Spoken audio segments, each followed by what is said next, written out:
ಯದಾ ಯದಾ ಹಿ ಧರ್ಮಸ್ಯ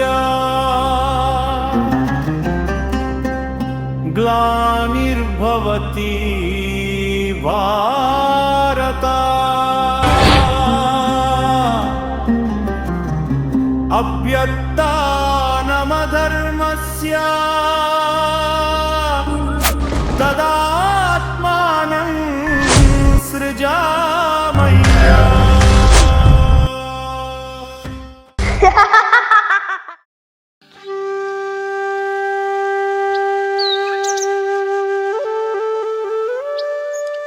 ಪ್ರಣಾಮಗಳು. ನಾನು ನಿಮ್ಮ ಮುದ್ದು ಕೃಷ್ಣ, ಬಾಲಕೃಷ್ಣ, ಬೆಣ್ಣೆ ಕೃಷ್ಣ, ಬಲರಾಮ ಕೃಷ್ಣ, ರಾಧಾಕೃಷ್ಣ, ಯಶೋಧ ಕೃಷ್ಣ, ಗೋಕುಲ ಕೃಷ್ಣ, ಗೋಪಾಲ ಕೃಷ್ಣ, ಕೃಷ್ಣ ಕೃಷ್ಣ ಕೃಷ್ಣ. ಅಬ್ಬಬ್ಬ, ಎಷ್ಟೊಂದು ಹೆಸರು ನನಗೆ.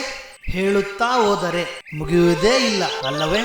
ನಾನಿನ್ನೂ ಚಿಕ್ಕವನು, ಬಾಲಕ. ಹಿರಿಯರಿಗೆ ನಮಸ್ಕಾರಗಳು, ಕಿರಿಯರಿಗೆ ಶುಭಾಶಯಗಳು, ನನ್ನ ಗೆಳೆಯರಿಗೆ ಶುಭ ಕಾಮನೆಗಳು, ಹಾಗೂ ನನ್ನ ಸಖಿ ರಾಧೆಗೆ ಹೃದಯಪೂರ್ವಕ ಅಭಿನಂದನೆಗಳು. ನಾನು ಆಗಲೇ ಹೇಳಿದೆ, ನಾನಿನ್ನು ಚಿಕ್ಕವನು, ಬಾಲಕ ಅಂತ. ಏಕೆಂದರೆ ಚಿಕ್ಕವರ ಬಾಲಕರ ಮಹಾಭಾರತವಿದು. ಮಕ್ಕಳ ಮಹಾಭಾರತ ನಿಮ್ಮ ಮುಂದೆ ತರುತ್ತಿದ್ದೇನೆ. ಅಂದರೆ ಶ್ರೀ ಗುರು ದ್ರೋಣಾಚಾರ್ಯರ ಆಶ್ರಮದಲ್ಲಿ ಕೌರವರು ಪಾಂಡವರು ವಿದ್ಯೆ ಕಲಿಯುವ ಗುರುಕುಲದಲ್ಲಿ ಏನೆಲ್ಲ ನಡೆಯುತ್ತದೆ, ಹೇಗೆಲ್ಲ ನಡೆಯುತ್ತದೆ ಎಂದು ಹೇಳಲು ಬಂದಿದ್ದೇನೆ. ಇದರಲ್ಲಿ ಕೌರವರು ಪಾಂಡವರು ಗುರುಪುತ್ರ ಅಶ್ವತ್ಥಾಮ, ಏಕಲವ್ಯ ಹಾಗೂ ಕರ್ಣನ ಪಾತ್ರವೂ ಬರುತ್ತದೆ. ಪ್ರೀತಿ, ಪ್ರೇಮ, ಭಕ್ತಿ, ಶಕ್ತಿ, ವಿದ್ಯೆ, ಛಲ, ಸಮರ್ಪಣೆ, ಸಾಧನೆ, ಆಶೀರ್ವಾದ, ಪ್ರಶಂಸೆ, ಪ್ರತೀಕಾರ, ಹೀಗೆ ಅನೇಕ ವಿಷಯಗಳು ವಿನಿಮಯವಾಗುತ್ತವೆ. ಏಕೆಂದರೆ ವಿದ್ಯಾರ್ಥಿಯ ಜೀವನ ಬಹುಮುಖ್ಯವಾದದ್ದು. ಅದು ಹೊಳೆಯುವ ಬಂಗಾರದಂತೆ ಅಂತ. ಈ ವಿದ್ಯಾರ್ಥಿ ಜೀವನದಲ್ಲಿ ಕಲಿಯುವ ಪಾಠವನ್ನು ಇಡೀ ಜೀವನ ಪರ್ಯಂತ ಅನುಸರಿಸಿಕೊಂಡು ಅರ್ಥಪೂರ್ಣ ಅಭೂತಪೂರ್ವ ಜೀವನವನ್ನು ಸೃಷ್ಟಿಸಿಕೊಳ್ಳಬಹುದು. ಇಂತಹ ಉತ್ತಮ ಜೀವನವನ್ನು ನೀಡುವ ಗುರುಗಳು ಹಾಗೂ ಅಂತಹ ವಿದ್ಯೆಯನ್ನು ಕಲಿಯುವ ವಿದ್ಯಾರ್ಥಿಗಳ ಜೀವನವು ಹೇಗಿದೆ ಅಂತ ಕೊನೆಯವರೆಗೂ ನೋಡೋಣವೇ? ಬನ್ನಿ ಹಾಗಾದರೆ. ಓಂ ಗುರುವೇ ನಮಃ. ಓಂ ಗುರುವೇ ನಮಃ.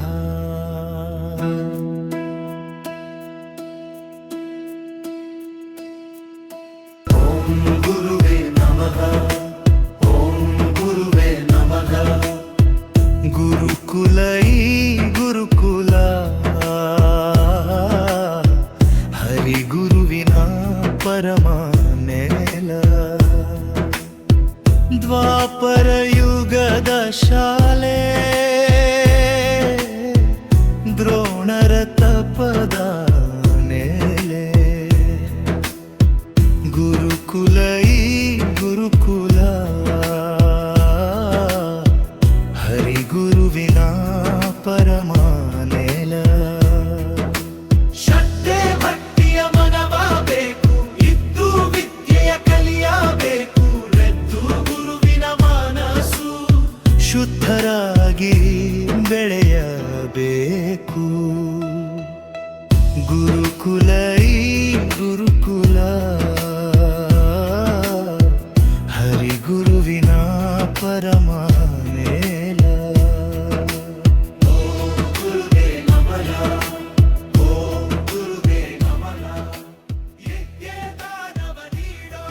ನೋಡಿ ರಾಜಕುಮಾರರೇ, ಇದೇ ನಿಮ್ಮ ಭವಿಷ್ಯ ರೂಪಿಸುವ ದೇಗುಲ. ಇಲ್ಲಿ ಶ್ರದ್ಧೆ, ಭಕ್ತಿ, ವಿದ್ಯೆ, ಛಲ, ಏಕಾಗ್ರತೆ ಎಂಬ 5 ವಿಶಿಷ್ಟ ಶಕ್ತಿಗಳನ್ನು ನಿಮ್ಮದಾಗಿಸಿಕೊಳ್ಳಬೇಕು. ಹಾಗೂ ಇಲ್ಲಿ ನಿಮಗೆ ಯಾವುದೇ ರೀತಿಯ ರಾಜ ಸೌಕರ್ಯಗಳಿರುವುದಿಲ್ಲ. ಈ ಸಮವಸ್ತ್ರದಲ್ಲಿ ಎಲ್ಲರೂ ಒಂದೇ. ವಿದ್ಯೆ ಕಲಿಯುವುದರ ಜೊತೆಗೆ ನಿಮ್ಮ ಕೆಲಸಗಳನ್ನು ನೀವೇ ಮಾಡಿಕೊಳ್ಳಬೇಕು ಹಾಗೂ ಸದರಿಯಂತೆ ಹಸುಗಳನ್ನು ಮೇಯಿಸಿಕೊಂಡು ಬರಬೇಕು. ದಿನನಿತ್ಯ ಸೂರ್ಯೋದಯಕ್ಕೆ ಮುನ್ನವೇ ಎದ್ದು ಅದೋ ಅಲ್ಲಿರುವ ನದಿ ತೀರದಲ್ಲಿ ನಿಮ್ಮ ನಿತ್ಯ ಕರ್ಮಗಳನ್ನು ಮುಗಿಸಿ ಪ್ರಾರ್ಥನೆ ಪೂಜೆಗಳನ್ನು ಮುಗಿಸಿ ಅಭ್ಯಾಸಕ್ಕೆ ಸಿದ್ಧರಾಗಬೇಕು. ಈ ಕೊಠಡಿಯಲ್ಲಿ ನಿಮ್ಮ ವಾಸಕ್ಕೆ ವ್ಯವಸ್ಥೆ ಇರುತ್ತದೆ.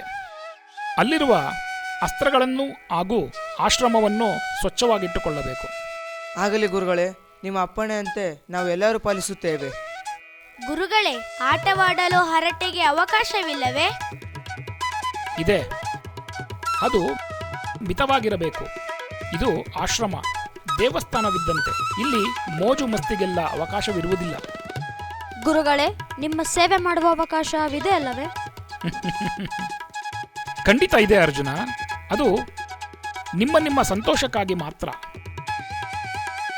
ಭೋಜನದಲ್ಲಿ ಮಿತಿ ಇರುವುದಿಲ್ಲ ತಾನೇ ಗುರುಗಳೇ? ಸದ್ದು, ಆಹಾರ ಮಿತವಾಗಿರುತ್ತದೆ. ಭೀಮಾ, ನಿನಗೆ ಸ್ವಲ್ಪ ಕಷ್ಟವಾಗಬಹುದು, ಅನುಸರಿಸಿಕೊಂಡಿರಬೇಕು. ಆಯಿತು ಗುರುಗಳೇ. ನಿಮಗೆಲ್ಲರಿಗೂ ಒಬ್ಬ ಸಹಪಾಠಿ ಇರುವನು, ನನ್ನ ಪುತ್ರ ಅಶ್ವತ್ಥಾಮ. ಅಶ್ವತ್ಥಾಮ, ನಮಸ್ತೆ ಪಿತಾಶ್ರೀ. ನೋಡು ಅಶ್ವತ್ಥಾಮ, ನೀನು ಇವರೊಂದಿಗೆ ಇರುವಾಗ ನಾನು ನಿನ್ನ ಗುರುವಾಗಿರುತ್ತೇನೆ. ಇವರೆಲ್ಲ ನಿನ್ನ ಸಹಪಾಠಿಗಳು. ಎಲ್ಲರೊಂದಿಗೆ ಬೆರೆತು ವಿದ್ಯೆ ಕಲಿಯಬೇಕು. ಅಪ್ಪಣೆ. ಸರಿ, ಹೊರಡಿ.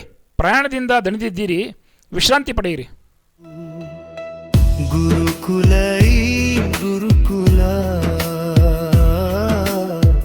ಹರಿಗುರುವಿನ ಪರಮ ನೇಲ.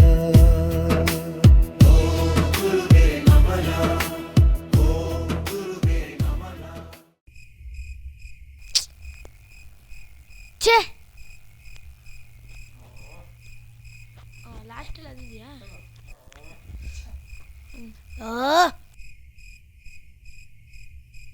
ಛೇ ಸಹೋದರ, ಈ ಸೊಳ್ಳೆಗಳು ನಮ್ಮನ್ನು ಕಚ್ಚಿ ಕಚ್ಚಿ ರಕ್ತ ಇರುತ್ತಿದ್ದಾವೆ. ನನಗೂ ಮಲಗಲು ಆಗುತ್ತಿಲ್ಲ. ಸಹೋದರ, ಹಾಗೆ ಮಾತನಾಡಬಾರದು, ತಪ್ಪು. ಅದು ಹೇಗೆ ಸಾಧ್ಯ ಸಹೋದರ? ಮೊದಲು ಅರಮನೆ ಉಪ್ಪರಿಗೆ ಮೇಲೆ ನೆಮ್ಮದಿಯಾಗಿ ನಿದ್ರಿಸುತ್ತಿದ್ದೆವು. ಇದ್ಯಾವುದೋ ಕೊಂಪೆಗೆ ಬಂದು ಸೊಳ್ಳೆಯ ಕೈಯಲ್ಲಿ ಕಚ್ಚಿಸಿಕೊಳ್ಳ ಅಂತಾಯಿತು. ನಾನ್ಯಾರು? ಕುರುವಂಶದ ಕುಮಾರ, ಹಸ್ತಿನಾಪುರದ ಯುವರಾಜ. ಅದು ಹೀಗೆ? ಛೇ! ಸಹೋದರ, ಇದು ಆಶ್ರಮ, ವಿದ್ಯೆ ಕಲಿಯಲು ಬಂದಿದ್ದೇವೆ. ಮರೆತು ಬಿಟ್ಟೆಯಾ? ಸಹೋದರ, ಹಾಗೆ ಮಾತನಾಡಬಾರದು, ತಪ್ಪು. ಅವರನ್ನು ನೋಡು, ಎಷ್ಟು ನೆಮ್ಮದಿಯಾಗಿ ನಿದ್ರಿಸುತ್ತಿದ್ದಾರೆ. ಸಹೋದರ, ಅವರು ಕಾಡು ಪ್ರಾಣಿಗಳ ಜೊತೆ ಬೆಳೆದವರು. ಈ ರೀತಿಯ ಸೊಳ್ಳೆಗಳು ಯಾವ ಲೆಕ್ಕ? ಹೌದು ಸಹೋದರ, ಹುಟ್ಟಿದಾಗಿನಿಂದ ಗಿಡ ಮರಗಳ ಮಧ್ಯೆ ವಿಶ್ರಾಂತಿ ಪಡೆದು ಕಲ್ಲು ಮುಳ್ಳುಗಳ ಮೇಲೆ ಪ್ರಯಾಣಿಸಿ ಕ್ರಿಮಿಕೀಟಗಳ ಜೊತೆ ಆಟವಾಡಿದವರು. ಅಂಥವರಿಗೆ ಈ ಆಶ್ರಮವೇ ಅರಮನೆ ಇದ್ದಂತೆ. ಹಾ ಸಹೋದರ, ಸರಿಯಾಗಿ ಹೇಳಿದೆ ನೀನು. ಮೈ ಕೈ ನೋಯುತ್ತಿದೆ, ಮಲಗಿ. ಸಪ್ರೇಮ ವಂದನೆಗಳು. ನಾನು ನಿಮ್ಮ ಮುದ್ದು ಕೃಷ್ಣ. ಈ ನಮ್ಮ ಮಕ್ಕಳ ಮಹಾಭಾರತಕ್ಕೆ ತಮಗೆಲ್ಲರಿಗೂ ಹೃದಯಪೂರ್ವಕ ಸ್ವಾಗತ, ಸುಸ್ವಾಗತ. ಪಾಲಕರು ದೇವರಿದ್ದಂತೆ. ಅವರಿಂದಲೇ ನಾವು ಈ ಭೂಮಿಯಲ್ಲಿ ಜನ್ಮ ತಾಳಿದ್ದೇವೆ. ನಮ್ಮ ಮುಂದಿನ ಜೀವನದ ಭವಿಷ್ಯ ರೂಪಿಸಲು ಪ್ರಯತ್ನಿಸುತ್ತಾರೆ. ನಮ್ಮನ್ನು ಗುರುಕುಲಕ್ಕೆ ವಿದ್ಯೆ ಕಲಿಯಲು ಕಳಿಸುತ್ತಾರೆ. ಇದೆಲ್ಲವೂ ನಮಗಾಗಿಯೇ ತಾನೆ. ಅವರ ಈ ಆಶೆ ಆಕಾಂಕ್ಷೆಗಳು ಕೇವಲ ನಮಗಾಗಿ, ನಮ್ಮ ಉತ್ತಮ ಜೀವನಕ್ಕಾಗಿ ಅಲ್ಲವೇ? ಗುರುಕುಲವೆಂದರೆ ಜ್ಞಾನದೇಗುಲ. ಅಲ್ಲಿ ಗುರುವೆಂಬ ದೇವರಿರುತ್ತಾನೆ. ಪ್ರಾತಃ ಕಾಲದಲ್ಲಿ ಎದ್ದು ಸ್ನಾನ, ಧ್ಯಾನ, ಪ್ರಾರ್ಥನೆಯೊಂದಿಗೆ ಗುರುವೆಂಬ ದೇವರಲ್ಲಿ ಅರಿವೆಂಬ ಭಿಕ್ಷೆಯನ್ನು ಭಕ್ತಿಯಿಂದ ಸ್ವೀಕರಿಸುವುದು ಅಲ್ಲವೇ? ಭಕ್ತಿಯಿಂದ ಪ್ರಾರ್ಥಿಸಿದರೆ ನಾನೇ ಒಲಿಯುತ್ತೇನೆ. ಇನ್ನು ವಿದ್ಯೆ ಲಭಿಸುವುದಿಲ್ಲವೇ? ಗುರುಕುಲದಲ್ಲಿ ಕಲಿಯುವ ವಿದ್ಯಾರ್ಥಿಗಳು ಒಳ್ಳೆ ಸ್ನೇಹ ಸಂಬಂಧವನ್ನು ಹೊಂದಿರುತ್ತಾರೆ ಹಾಗೂ ದ್ವೇಷವನ್ನು ಕೂಡ ಹೊಂದಿರುತ್ತಾರೆ. ಹಾಗಾದರೆ ಸ್ನೇಹ ಸಂಬಂಧದಿಂದ ಏನು ಸಿಗುತ್ತದೆ? ದ್ವೇಷದಿಂದ ಏನು ಸಿಗುತ್ತದೆ? ಒಳ್ಳೆ ಸ್ನೇಹವನ್ನು ಹೊಂದಿದರೆ ಪ್ರೀತಿ, ವಾತ್ಸಲ್ಯ, ಕಾಳಜಿ, ಗುಂಪು ವಿದ್ಯೆಯ ಅವಕಾಶ, ಹೀಗೆ ಕೋಪದಿಂದ, ತಾಪದಿಂದ, ತಾತ್ಸಾರ, ತಿರಸ್ಕಾರ, ಜಗಳ ಮತ್ತು ಬಹುಮುಖ್ಯವಾಗಿ ಜೀವನ ಪೂರ್ತಿ ಅಳವಡಿಸಿಕೊಳ್ಳುವ ಅಹಂಕಾರ, ಹೌದಲ್ಲವೇ? ಹಾಗಾದರೆ ಇವೆರಡರಲ್ಲಿ ಯಾವುದನ್ನು ಆಯ್ದುಕೊಳ್ಳಬೇಕು? ಅವಶ್ಯವಾಗಿ ಸ್ನೇಹ. ಹಾಗಾದರೆ ನಮ್ಮ ಗುರುಕುಲದಲ್ಲಿ ಏನು ನಡೆಯುತ್ತಿದೆ? ಬನ್ನಿ ಹಾಗಾದರೆ ಕೊನೆಯವರೆಗೂ ನೋಡೋಣ.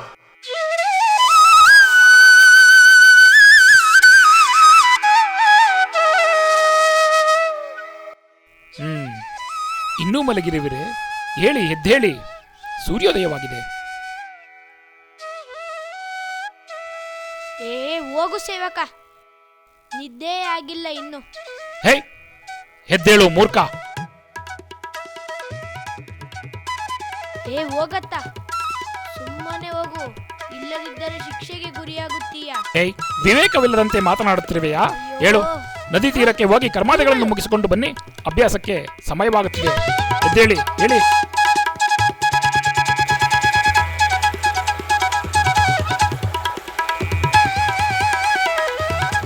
ಸಹೋದರ ಪಂಚ ಹೊಡಿಸು. ಗುರುಪುತ್ರ ಅಶ್ವತ್ಥಾಮ, ಸಹೋದರ ನೀನು ಹೊಡಿಸು. ಆಮೇಲೆ ಹೊಡಿಸುತ್ತೇನೆ, ಅತ್ತ ಹೋಗು. ಡುಮ್ಮ, ಸ್ವಲ್ಪ ನೋಡಿಕೊಂಡು ಆಟ ಮಾಡು. ಇಲ್ಲಿ ನಿಂತಿರುವುದು ಕಾಣಿಸುತ್ತಿಲ್ಲವೇ? ಆ ಕೊಳಕು ನೀರು ನನಗೆ ಸಿಡಿಯುತ್ತಿದೆ. ದುರ್ಯೋಧನ, ಇದು ನದಿ. ಇಲ್ಲಿ ನಾನು ಆಟವಾಡುತ್ತಿಲ್ಲ, ಸ್ನಾನ ಮಾಡುತ್ತಿರುವೆ. ಇಷ್ಟು ಹತ್ತಿರ ನಿಂತರೆ ಹೇಗೆ? ನೀರು ಸಿಡಿಯದೇ ಇರುತ್ತದೆಯೇ? ಅತ್ತ ಹೋಗು. ಮದ ಅಂದ. ಬಾಯಿಗೆ ಬಂದ ಹಾಗೆ ಮಾತನಾಡಬೇಡ. ನಾನು ಹಸ್ತಿನಪುರದ ರಾಜಕುಮಾರ, ನೆನಪಿರಲಿ. ನೆನಪಿದೆ. ತಾತ್ಕಾಲಿಕ ರಾಜನ ಮಗ ತಾತ್ಕಾಲಿಕ ರಾಜಕುಮಾರನೆಂದು. ಹಸ್ತಿನಪುರದ ನಿಜವಾದ ರಾಜಕುಮಾರ ಅದೋ ಅಲ್ಲಿರುವರಲ್ಲ, ನಮ್ಮ ಸಹೋದರ ಯುಧಿಷ್ಠಿರ. ಅವರು ನಮ್ಮ ಮುಂದಿನ ರಾಜಕುಮಾರ. ಸಹೋದರ, ಭೀಮ ನಾಲಗೆ ಉದ್ದ ಬಿಡುತ್ತಿದ್ದಾನೆ. ಸ್ವಲ್ಪ ನಿಮ್ಮ ಕೈ ಚಳಕ ತೋರಿಸಿ. ಸರಿಯಾಗಿ ಹೇಳಿದೆ ದುಶ್ಯಾಸನ. ಇಂದೊಮ್ಮೆ ನೀರಿನಲ್ಲಿ ಮುಳುಗಿ ಬದುಕಿ ಬಂದದ್ದನ್ನು ಮರೆತಿ ಬಿಟ್ಟಿದ್ದಾನೆ. ಭೀಮ, ನಿನ್ನನ್ನು ಈ ಕೊಳಕು ನೀರಲ್ಲಿ ತುಳಿದು ಹಾಕಿ ಬಿಡುತ್ತೇನೆ, ಎಚ್ಚರ. ಸಹೋದರ ದುರ್ಯೋಧನ, ಸುಮ್ಮನೆ ಪ್ರಲಾಪ ಮಾಡಬೇಡ, ಇದು ಸಮಂಜಸವಲ್ಲ. ಓಹೋ, ಸಹೋದರ ಅರ್ಜುನ, ಬನ್ನಿ. ಯಾವುದು ಸಮಂಜಸವಲ್ಲ? ನಿಮ್ಮ ಸಹೋದರ ನನ್ನ ಮೇಲೆ ಈ ಕೊಳಕು ನೀರನ್ನು ಎರಚುತ್ತಿದ್ದಾನೆ. ಮೊದಲು ಅವನಿಗೆ ಹೇಳು. ದುರ್ಯೋಧನ, ಇದು ಕೊಳಕು ನೀರಲ್ಲ, 100 ಮೈಲಿ ಗಿಡ ಮರ ಸಸ್ಯಗಳ ಮಧ್ಯೆ ಹರಿದು ನಾನಾ ರೀತಿ ಗಿಡ ಮೂಲಿಕೆಗಳಿಂದ ಕೂಡಿದ ಜಲ, ತುಂಬ ಪವಿತ್ರವಾದದ್ದು. ಅದನ್ನು ಕೊಳಕು ನೀರು ಅನ್ನುತ್ತಿರುವೆಯಲ್ಲ. ಸಹೋದರ ಭೀಮ ಸ್ನಾನ ಮಾಡುತ್ತಿದ್ದಾನೆ. ನೀನು ಇಷ್ಟು ಹತ್ತಿರವೇಕೆ ನಿಂತಿರುವೆ? ನೀರು ಸಿಡಿಯದಿಲ್ಲವೇ? ಸ್ವಲ್ಪ ದೂರ ನಿಲ್ಲು. ಓಹೋ, ಪವಿತ್ರವಾದ ಜಲವಾ? ಇರಬಹುದು. ಮೊದಲು ನೀವು ಕಾಡಿನಲ್ಲಿ ಇಂತಹ ಕೊಳಕು ನೀರನ್ನು ಕುಡಿದು ಬದುಕುತ್ತಿದ್ದೀರಲ್ಲವೇ? ದುರ್ಯೋಧನ, ದ್ವಂದ್ವ ಮಾಡಲು ಸಿದ್ಧನಾಗಿರುವೆನಿಸುತ್ತಿದೆ. ಬಾ, ಈ ನನ್ನ ಬಾಹುವಿನಲ್ಲಿ ನಿನ್ನ ಇಸುಕಿ ಕೊಲ್ಲುತ್ತೇನೆ. ಸಹೋದರ, ಇದೇನು ಹೇಳುತ್ತಿರುವೆ? ಬಾ, ಸುಮ್ಮನೆ ಗುರುಕುಲಕ್ಕೆ ಹೋಗೋಣ. ಗುರುಗಳು ಕಾಯುತ್ತಿರುತ್ತಾರೆ.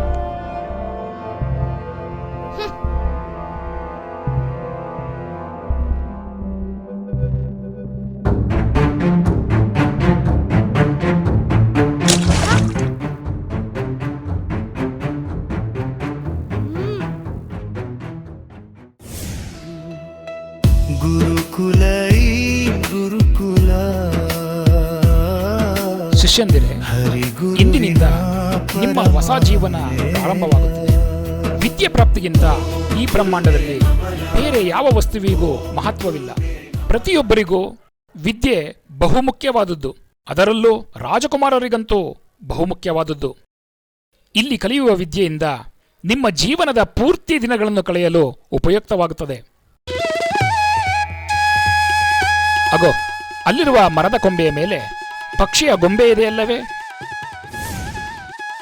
ಅದರ ಕಣ್ಣಿಗೆ ಗುರಿಯಿಟ್ಟು ಹೊಡೆಯಬೇಕು. ಯುಧಿಷ್ಠಿರ, ನೀನು ಎಲ್ಲರಿಗಿಂತ ಹಿರಿಯವನು, ನೀನೇ ಮೊದಲು ಬಾ.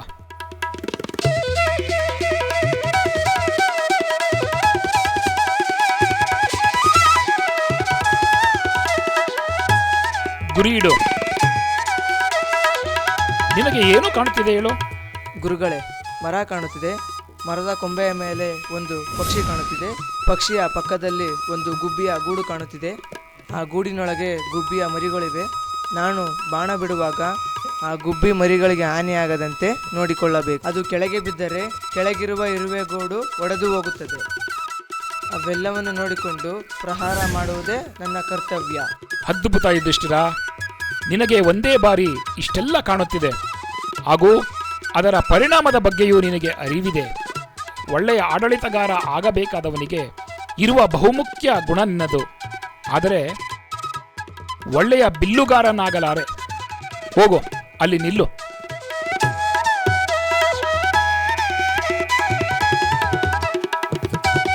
ಭೀಮಾ, ನೀನ್ ಬಾ.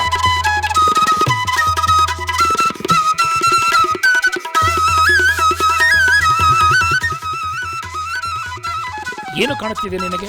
ಗುರುಗಳೇ, ಜ್ಯೇಷ್ಠನಿಗೆ ಏನು ಕಾಣುತ್ತಿತ್ತೋ ಅದು ನನಗೂ ಕಾಣುತ್ತಿದೆ ಗುರುಗಳೇ. ಹಾಗೆ ಪಕ್ಕದಲ್ಲಿ ಹಣ್ಣು ಕಾಣುತ್ತಿದೆ ಗುರುಗಳೇ. ಹಣ್ಣು ಕಾಣುತ್ತಿದೆಯೇ ನಿನಗೆ? ನಿನಗೆ ಯಾವಾಗಲೂ ಊಟದ ಚಿಂತೆಯೇ ಅಲ್ಲವೇ? ಹೋಗು, ಆಶ್ರಮದ ಸುತ್ತ 10 ಸುತ್ತು ಸುತ್ತಿಕೊಂಡು ಬಾ. ದುರ್ಯೋಧನ, ನೀನು ಬಾ. ಕುರುವಂಶದ ಕುಮಾರರ ಬಾಣ ಹೂಡು. ಶೂರವೀರ ದುರ್ಯೋಧನ. ನಿನಗೆ ಏನು ಕಾಣುತ್ತಿದೆ? ಪಕ್ಷಿ ಮತ್ತು ಮರದ ಕೊಂಬೆ ಗುರುಗಳೇ. ಏನನ್ನು ಬೀಳಿಸಲಿ, ಪಕ್ಷಿಯನ್ನೇ ಅಥವಾ ಮರದ ಕೊಂಬೆಯನ್ನು? ಎರಡೂ ಅಲ್ಲ. ಪಕ್ಷಿಯ ಕಣ್ಣನ್ನು ಒಡೆಯಬೇಕು, ಆದರೆ ಪಕ್ಷಿ ಕೆಳಗೆ ಬೀಳಬಾರದು. ಆ? ಪಕ್ಷಿಯ ಕಣ್ಣನ್ನೇ? ಅದು ಹೇಗೆ ಸಾಧ್ಯ ಗುರುಗಳೇ? ನಾನು ಒಡೆಯುವ ರಭಸಕ್ಕೆ ಅದರ ಪರಿಣಾಮವಾಗಿ ತಲು ಛಿದ್ರ ಛಿದ್ರವಾಗಿ ಹೋಗುತ್ತದೆ. ಪರಿಣಾಮದ ಮೇಲೆ ಹಿಡಿತವಿಲ್ಲದಾಗ ಯೋಧ ಯುದ್ಧ ಮಾಡಬಾರದು. ಆಶ್ಚರ್ಯವಾಗುತ್ತಿದೆ. ಹಸ್ತಿನಾಪುರದ ರಾಜಕುಮಾರರಲ್ಲಿ ಒಂದು ಪಕ್ಷಿಯ ಕಣ್ಣನ್ನು ಛೇದಿಸುವವರು ಯಾರೂ ಇಲ್ಲ. ಇದನ್ನು ನಮ್ಮ ತಂದೆಯವರು ನನಗೆ ಮೊದಲೇ ಕಲಿಸಿದರು. ಅರ್ಜುನ, ಗುರುಗಳೇ, ನೀನು ಬಾ.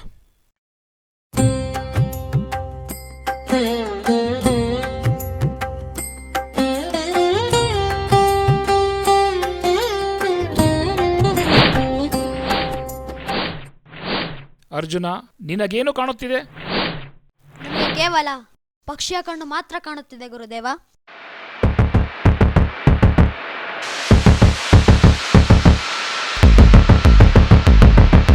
ಬಾಣ ಬಿಡು.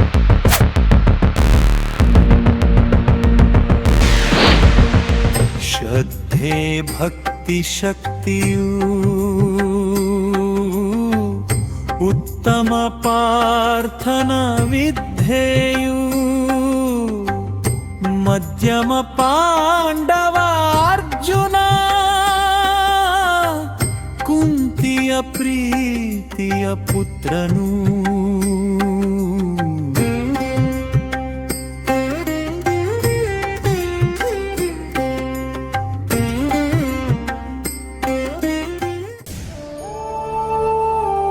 ಸಪ್ರೇಮ ವಂದನೆಗಳು.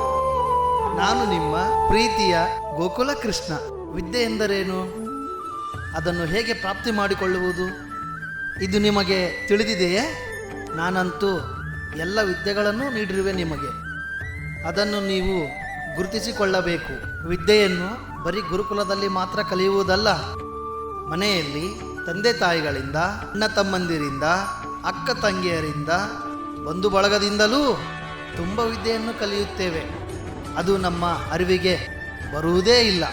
ಹೇಗೆಂದರೆ, ನಾವು ಬಾಲಕರಿದ್ದಾಗ ಅಮ್ಮ ಹಾಡುವ ಹಾಡು, ನೃತ್ಯ ಅಥವಾ ಅಜ್ಜಿ ಹೇಳುವ ಕಥೆಗಳನ್ನು, ಇನ್ನೂ ಅನೇಕ ವಿಷಯಗಳನ್ನು ನಾವು ಮತ್ತೆ ಮತ್ತೆ ನೆನಪು ಮಾಡಿಕೊಂಡು ನಾವು ಕೂಡ ಅನುಕರಣೆ ಮಾಡಲು ಪ್ರಾರಂಭಿಸುತ್ತೇವೆ. ಅದು ಕೂಡ ಒಂದು ವಿದ್ಯೆ ಅಲ್ಲವೇ? ಹಾಗಾದರೆ ವಿದ್ಯೆ ಕಲಿಯಲು ಗುರುಕುಲಕ್ಕೆ ಏಕೆ ಹೋಗಬೇಕು ಎಂಬ ಪ್ರಶ್ನೆ ಕಾಡುತ್ತಿದೆಯೇ? ಅವಶ್ಯವಾಗಿ ಹೇಳುತ್ತೇನೆ. ವಿದ್ಯೆ ಕಲಿಸುವ ಗುರು ತನ್ನ ಸುತ್ತಮುತ್ತಲಿನ ಅನುಭವಗಳ ಜೊತೆಗೆ ತಾವು ಕಲಿಯುವಾಗ ಕಲಿತ ಇತಿಹಾಸ ಮತ್ತು ಅದರ ಮಹತ್ವ ಹಾಗೂ ಯುದ್ಧ ಕಲೆ, ಸಿದ್ಧಿಕಲೆ ಹಾಗೂ ವೇದ ಮಂತ್ರಗಳನ್ನೂ ಸಹ ಕಲಿತಿರುತ್ತಾರೆ. ಹಾಗಾಗಿ ಕುಟುಂಬದವರಿಗಿಂತಲೂ ಹೆಚ್ಚು ವಿಷಯಗಳು ಗುರುಕುಲದಲ್ಲಿ ಗುರುಗಳ ಹತ್ತಿರ ನಮಗೆ ಪ್ರಾಪ್ತಿಯಾಗುತ್ತವೆ. ನಾವು ಕುಟುಂಬದಲ್ಲಿ ಕಲಿಯುವ ವಿದ್ಯೆ ಮಿತಿಯಲ್ಲಿರುತ್ತದೆ.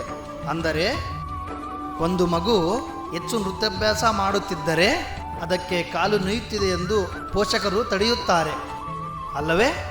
ಅದು ಪೋಷಕರ ಪ್ರೀತಿ ಮತ್ತು ಕಾಳಜಿಯ ಮಿತಿಯಾಗಿರುತ್ತದೆ. ವಿದ್ಯೆಯನ್ನು ಮಿತಿಗಳನ್ನು ಮೀರಿ ಯುಕ್ತಿಯಿಂದಲೂ ಕಲಿಯಬಹುದು ಅಲ್ಲವೇ? ಅದು ಹೇಗೆ ಅಂತೀರಾ? ಬನ್ನಿ ಹಾಗಾದರೆ ಇಂದಿನ ಈ ಅಧ್ಯಾಯವನ್ನು ಕೊನೆಯವರೆಗೂ ನೋಡೋಣ. ಗುರುವೇ ನಮಃ. ಒಬ್ಬ ರಾಜನ ರಾಜ್ಯದ ಸೀಮೆ ರಾಜ್ಯದ ನಕ್ಷೆಯಾಗುವುದಿಲ್ಲ. ರಾಜ್ಯವನ್ನು ವಿಸ್ತಾರಗೊಳಿಸುವುದು ಅವನ ಮತ್ತು ರಾಜ್ಯದ ಗೌರವವಾಗಿರುತ್ತದೆ. ಇದನ್ನು ಪೂರ್ತಿ ಅರ್ಥ ಮಾಡಿಕೊಳ್ಳುವುದು ಪ್ರತಿಯೊಬ್ಬ ರಾಜಪುತ್ರನ ಕರ್ತವ್ಯವಾಗಿರುತ್ತದೆ. ನಿಮಗೆಲ್ಲ ಒಂದು ಪ್ರಶ್ನೆ. ರಾಜ್ಯದ ಮೇಲೆ ಶತ್ರುವಿನ ದಾಳಿಯಾದಾಗ ರಾಜನಾದವನ ಮೊಟ್ಟ ಮೊದಲ ಭಾವನೆ ಏನಾಗಿರಬೇಕು? ಅಶ್ವತ್ಥಾಮ, ನೀನು ಹೇಳು. ಶತ್ರು ನಿರ್ಬಲನಾಗಿದ್ದರೆ ಅವನನ್ನು ಸೋಲಿಸುವುದೇ ಯೋಗ್ಯ. ಒಂದು ವೇಳೆ ಬಲಶಾಲಿಯಾಗಿದ್ದರೆ ಅವನೊಂದಿಗೆ ಸಂಧಾನ ಮಾಡಿಕೊಳ್ಳುವುದೇ ಯೋಗ್ಯ. ಭೀಮಾ, ನೀನು ಹೇಳು. ಗುರುಗಳೇ, ಶತ್ರು ಬಲಶಾಲಿಯಾಗಿರಲು ಸಾಧ್ಯವೇ ಇಲ್ಲ. ಬಲ ಅಂದರೆ ಬರೀ ದೇಹದ ಬಲ ಅಲ್ಲ. ಅವನಿಗೆ ಅಧಿಕ ಅಂತಸ್ತು ಇದ್ದರೆ ಅವನೂ ಕೂಡ ಬಲಶಾಲಿಯೇ. ಗುರುಗಳೇ, ಬಲಶಾಲಿ ಶತ್ರುವಿನ ಜೊತೆ ಸಂಧಾನ ಮಾಡಿಕೊಂಡರೆ ಲಾಭವಿಲ್ಲ. ಯಾಕೆಂದರೆ ಬಲಶಾಲಿ ವ್ಯಕ್ತಿ ಸಂಧಾನವನ್ನು ದುರ್ಬಲತೆ ಅಂದುಕೊಳ್ಳುತ್ತಾನೆ ಹಾಗೂ ಬಲಶಾಲಿ ವ್ಯಕ್ತಿ ಸಂಧಾನವನ್ನು ಗೌರವಿಸುವುದಿಲ್ಲ. ಆದ್ದರಿಂದ ನಮ್ಮ ಬಲ ಹಾಗೂ ಆತ್ಮವಿಶ್ವಾಸ ಕಡಿಮೆ ಆಗುತ್ತದೆ. ಮತ್ತು ದುರ್ಬಲ ವ್ಯಕ್ತಿಯೊಂದಿಗೆ ಸಂಧಾನ ಮಾಡಿಕೊಂಡರೆ ಎರಡೂ ರಾಜ್ಯದ ಪ್ರಜೆಗಳು ಹಾಗೂ ವ್ಯವಸಾಯಸ್ಥರಿಗೆ ಹೆಚ್ಚು ಲಾಭವಿದೆ. ಎರಡೂ ರಾಜ್ಯಗಳು ಸಮೃದ್ಧಿಯಾಗಿ ಇರುತ್ತವೆ. ನಿರ್ಬಲ ವ್ಯಕ್ತಿ ಎಂದೂ ಸಂಧಾನವನ್ನು ಮುರಿಯುವುದಿಲ್ಲ ಮತ್ತು ಬಲಶಾಲಿ ವ್ಯಕ್ತಿಯೊಂದಿಗೆ ಯುದ್ಧ ಮಾಡಿದರೆ ನಮ್ಮ ಶೌರ್ಯತ್ವ ತೋರುತ್ತದೆ.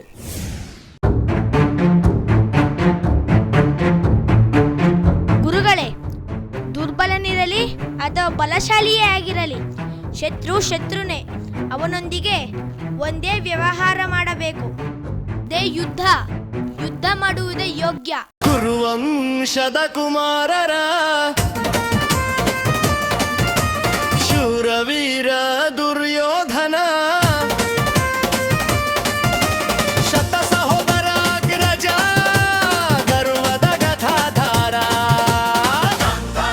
ಪ್ರಿಯ ಪುತ್ರ ಕುರುವಂಶದ ಕುಮಾರರ. ಇಂದು ಗುರುಗಳು ಪಾಠ ಮಾಡುವಾಗ ಆ ಭೀಮನನ್ನು ಕೆಕ್ಕರಿಸಿ ನೋಡುತ್ತಿದ್ದ. ಆಗ ನನಗೆ ಅವನನ್ನು ಗುದ್ದಿ ಅಲ್ಲೇ ನೆಲದಲ್ಲಿ ಊತು ಬಿಡಬೇಕು ಅನಿಸಿತು. ದುರ್ಯೋಧನ, ನಿನಗೆ ಭೀಮನನ್ನು ಕಂಡರೆ ಅಸಮಾಧಾನ ಯಾಕೆ? ಅವನು ನಿಮ್ಮ ಸಹೋದರನಲ್ಲವೇ? ಸಹೋದರನೇ ಆಗಬೇಕು. ಆದರೆ ಹಸ್ತಿನಾಪುರದ ಮುಂದಿನ ರಾಜನಾಗವ ನಮ್ಮ ಸಹೋದರ ದುರ್ಯೋಧನನ ಮೇಲೆ ಹಗೆ ಸಾಧಿಸುತ್ತಿರುತ್ತಾನೆ. ಹಾಗಾಗಿ ಇವರಿಗೆ ಅಸಮಾಧಾನ. ರಾಜಕುಮಾರನನ್ನು ಗೌರವಿಸಬೇಕಲ್ಲವೇ? ಅಷ್ಟು ವಿಷಯ ಅವನಿಗೆ ಗೊತ್ತಿಲ್ಲವೇ? ತಪ್ಪು. ಅಲ್ಲಿ ಒಂದು ವಿಷಯವಿದೆ. ಸಹೋದರ ಯುಧಿಷ್ಠಿರ ಎಲ್ಲರಿಗಿಂತ ದೊಡ್ಡವನು. ಅವನನ್ನು ಮುಂದಿನ ರಾಜನನ್ನಾಗಿ ಮಾಡಬೇಕೆಂಬುದೇ ಆ ಪಾಂಡವರ ಆಶಯ. ಓಹೋ, ಹೀಗಿದೆ ಸಮಾಚಾರ. ನೀನೇನು ಚಿಂತಿಸಬೇಡ ಗೆಳೆಯ, ನಾನಿದ್ದೇನೆ. ನೀನೇ ಮುಂದಿನ ರಾಜಕುಮಾರ, ಇದು ನಿಶ್ಚಿತ. ಗುರುಪುತ್ರ ಅಶ್ವತ್ಥಾಮ, ನಿನ್ನ ಈ ಮಾತು ಕೇಳಬೇಕೆಂದುತ್ತಿದ್ದೆ. ಇನ್ನು ಮುಂದೆ ನೀನು ನನ್ನ ಆಪ್ತ ಗೆಳೆಯ. ಈ ನಿನ್ನ ಸ್ನೇಹಕ್ಕಾಗಿ ನಾನು ರಾಜನಾದ ಮೇಲೆ ನನ್ನ ಹಸ್ತಿನಪುರಕ್ಕೆ ನೀನೇ ಸೇನಾಧಿಪತಿ.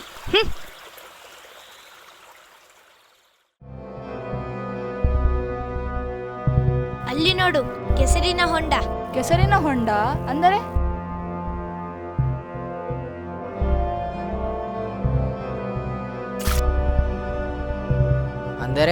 ಅಂದರೆ ಅದರಲ್ಲಿ ಯಾರಾದರೂ ಬಿದ್ದರೆ ಮೇಲೆ ಬರಲು ಅಸಾಧ್ಯ. ಅಲ್ಲೇ ಮುಳುಗಿ ಉಸಿರುಗಟ್ಟಿ ಸಾಯುತ್ತಾರೆ. ನಮ್ಮ ಶತ್ರು ಭೀಮನಿಗೆ ನಿದ್ರಿಸಲು ಅದು ಒಳ್ಳೆಯ ಸ್ಥಳವಲ್ಲವೇ?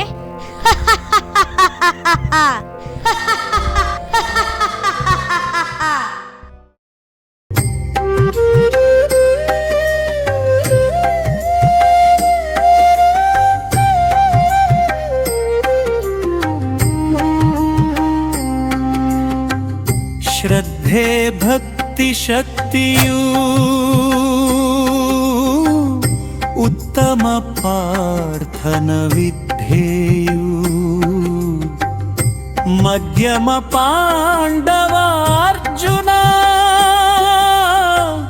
ಕುಂತಿಯ ಪ್ರೀತಿಯ ಪುತ್ರನು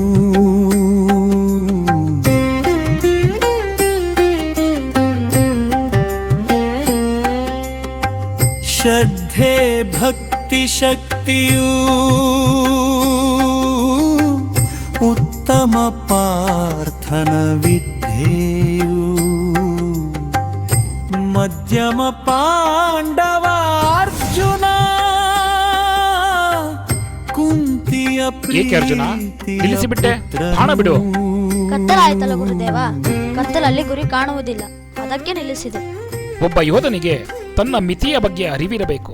ನೀನೇ ಹೇಳುತ್ತಿರುವುದು ನಿನ್ನ ಕಣ್ಣುಗಳು ನಿನ್ನ ಮಿತಿಯಲ್ಲವೇ? ಕಣ್ಣುಗಳಲ್ಲ ಗುರುದೇವ, ಕತ್ತಲಾಯ್ತಲ್ಲ, ಅಂಧಕಾರದ ಮಿತಿ. ಅಂಧಕಾರ ಅಂಧಕಾರದ ಮಿತಿ. ಯಾರಿಂದಲೋ ಒಬ್ಬನಿಗೆ ಕೈಯಿಂದ ಒಡೆಯಲಾಗದಿದ್ದರೆ ಕಲ್ಲು ತೆಗೆದುಕೊಳ್ಳುವುದಿಲ್ಲವೇ? ಇಲ್ಲಿ ಮಿತಿಯವನ ಕಣ್ಣೇ ಇಲ್ಲ ಕೈಯೇ? ಶಕ್ತಿಯೂ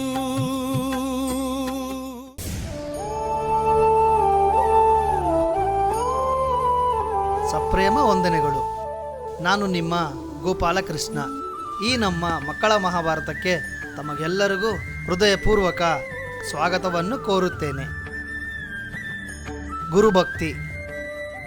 ಒಬ್ಬ ದೇವರ ಬಗ್ಗೆ, ಒಬ್ಬ ವ್ಯಕ್ತಿಯ ಬಗ್ಗೆ ಅಪಾರವಾದ ಪ್ರೀತಿ, ಭಕ್ತಿ, ಸಮರ್ಪಣೆ ಇದ್ದರೆ ತುಂಬ ಒಳ್ಳೆಯದು. ಅದರಲ್ಲೂ ನಮಗೆ ಪಾಠ ಹೇಳುವ ಗುರುಗಳ ಮೇಲೆ ಇದ್ದರೆ ಇನ್ನೂ ಒಳ್ಳೆಯದು. ಅದುವೇ ಗುರುಭಕ್ತಿ. ಗುರುವನ್ನು ಭಕ್ತಿಯಿಂದ ಪೂಜಿಸಿ, ಗೌರವಿಸಿ, ತಮ್ಮನ್ನು ತಾವು ಸಮರ್ಪಣೆ ಮಾಡಿಕೊಂಡರೆ ಅಂತಹ ವಿದ್ಯಾರ್ಥಿ ಶ್ರೇಷ್ಠನಾಗುತ್ತಾನೆ, ಬುದ್ಧಿವಂತನಾಗುತ್ತಾನೆ, ಧರ್ಮವಂತನಾಗುತ್ತಾನೆ. ನೀವು ಯಾರನ್ನಾದರೂ ಪ್ರೀತಿಸಿದ್ದೀರಾ? ಯಾರನ್ನಾದರೂ ಗೌರವಿಸಿದ್ದೀರಾ?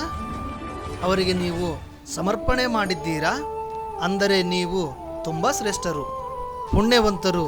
ನೀವು ಎಲ್ಲರಿಗೂ ಗೌರವವನ್ನು ಕೊಡುತ್ತೀರಿ, ಎಲ್ಲರನ್ನೂ ಪ್ರೀತಿಸುತ್ತೀರಿ, ಹಾಗೆ ನನ್ನನ್ನೂ ಪೂಜಿಸುತ್ತೀರಿ. ಹಾಗಾದರೆ ನೀವು ನನಗೆ ಬಹಳ ಇಷ್ಟ. ನಾನು ಸದಾ ನಿಮ್ಮೊಂದಿಗೆ ಇರುತ್ತೇನೆ, ಇದು ಸತ್ಯ. ಇಂತಹ ಗುರುಕುಲದಲ್ಲಿ ಅಂತಹ ವಿದ್ಯಾರ್ಥಿ ಯಾರಿದ್ದಾರೆ? ಅವನು ಗುರುವಿಗೆ ಹೇಗೆ ಪ್ರೀತಿ ಪಾತ್ರನಾಗಿದ್ದಾನೆ? ಇಷ್ಟು ವಿದ್ಯಾರ್ಥಿಗಳಲ್ಲಿ ಒಬ್ಬನಾದರೂ ಇರಲೇಬೇಕಲ್ಲವೇ? ಖಂಡಿತ ಇದ್ದಾನೆ. ನಾನು ಗಮನಿಸಿದ್ದೇನೆ. ಅವನ ಪ್ರೀತಿ, ಭಕ್ತಿ, ಶ್ರದ್ಧೆ, ಸಮರ್ಪಣೆ ಹೇಗಿದೆ ಅಂತ ಈ ಅಧ್ಯಾಯದಲ್ಲಿ ಕೊನೆಯವರೆಗೂ ನೋಡೋಣ ಬನ್ನಿ. ಗುರುಪುತ್ರ ಅಶ್ವತ್ಥಾಮ, ನಾವು ಆಶ್ರಮಕ್ಕೆ ಬರುವ ಮುನ್ನವೇ ಗುರುಗಳ ನಿಮಗೆ ವಿದ್ಯೆ ಕಲಿಸುತ್ತಿದ್ದರಲ್ಲವೇ? ಕಲಿಸಿದ್ದಾರೆ. ಯಾಕೆ ಹೀಗೆ ಕೇಳುವೆ? ಏಕೆಂದರೆ ಗುರುಗಳು ಅರ್ಜುನನಿಗೆ ನಮ್ಮೆಲ್ಲರಿಗಿಂತ ಹೆಚ್ಚಾಗಿ ಬಿಲ್ಲು ವಿದ್ಯೆ ಕಲಿಸುತ್ತಿದ್ದಾರೆ, ಹಾಗಾಗಿ ಕೇಳುತ್ತಿದ್ದಾನೆ. ಅಲ್ಲವೇ ದುಶ್ಯಾಸನ? ಹೌದು, ಹಾಗಾಗಿ ಕೇಳಿದೆ ಅಷ್ಟೇ. ನೀನು ಕೇಳುತ್ತಿರುವುದು ಸರಿಯಾಗೇ ಇದೆ ದುಷ್ಟಕ. ನಮ್ಮ ತಂದೆಯವರು ಅರ್ಜುನ ಬಂದಾಗಿನಿಂದ ಅವನ ಮೇಲೆ ಹೆಚ್ಚು ಗಮನ ಕೊಟ್ಟು ವಿದ್ಯೆ ಕಲಿಸುತ್ತಿದ್ದಾರೆ. ಹೀಗೆ ಅಂದುಕೊಳ್ಳಬಹುದಲ್ಲವೇ? ಅರ್ಜುನನಿಗೆ ವಿದ್ಯೆಯಲ್ಲಿ ಹೆಚ್ಚು ಶ್ರದ್ಧೆ ಇದೆ, ಹಾಗಾಗಿ ಗಮನ ಹರಿಸುತ್ತಿರಬಹುದು.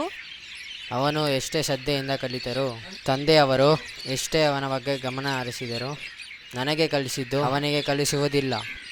ಓಹೋ, ಅಂದರೆ ನಿನ್ನ ತಂದೆ ನಿನಗೆ ಯಾವ್ಯಾವ ವಿದ್ಯೆಯನ್ನು ಕಲಿಸಿದ್ದಾರೆ? ಅರ್ಜುನ ಈಗ ಶಬ್ದವೇದಿ ವಿದ್ಯೆಯನ್ನು ಕಲಿಯುತ್ತಿದ್ದಾನೆ, ನಿನಗೆ ತಿಳಿದಿದೆಯೇ? ಶಬ್ದವೇದಿ ವಿದ್ಯೆಯನ್ನು ಅರ್ಜುನನಿಗಿಂತ ಮೊದಲೇ ನನಗೆ ಕಲಿಸಿದ್ದಾರೆ.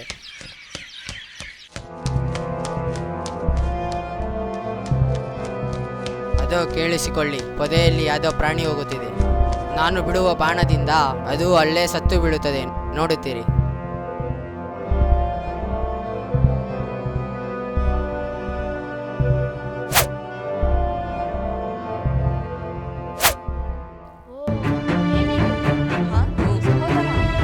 ಇದೇನಿದು ಗುರುಪುತ್ರ? ನಿನ್ನ ಬಾಣವನ್ನು ಯಾರು ತಡೆದಿದ್ದಾರೆ? ಇದು ಹೇಗೆ ಸಾಧ್ಯ? ನಾನು ಬಿಟ್ಟ ಬಾಣದ ರಭಸ ಕೇಳಿ ಯಾರೋ ಬಿಲ್ಲುಗಾರ ಬಾಣ ಬಿಟ್ಟಿದ್ದಾರೆ. ಯಾರಿದು? ಮತ್ತೆ ಇನ್ಯಾರು? ಆ ದುಷ್ಟ ಅರ್ಜುನನೇ ಇರಬೇಕು. ನಿನ್ನ ನಿನ್ನನ್ನು ಹೊರತುಪಡಿಸಿ ಅವನೇ ತಾನೇ ಶಬ್ದವೇದಿ ವಿದ್ಯೆಯನ್ನು ಕಲಿಯುತ್ತಿರುವುದು. ಅವನು ಕಾಣದಂತೆ ಅವಿತುಕೊಂಡು ನಮ್ಮ ಮಾತುಗಳನ್ನು ಕೇಳಿಸಿಕೊಂಡು ಈ ರೀತಿ ಆಟವಾಡುತ್ತಿದ್ದಾನೆ. ಆಶ್ರಮಕ್ಕೆ ಬರಲಿ, ವಿಚಾರಿಸಿಕೊಳ್ಳೋಣ ಬನ್ನಿ.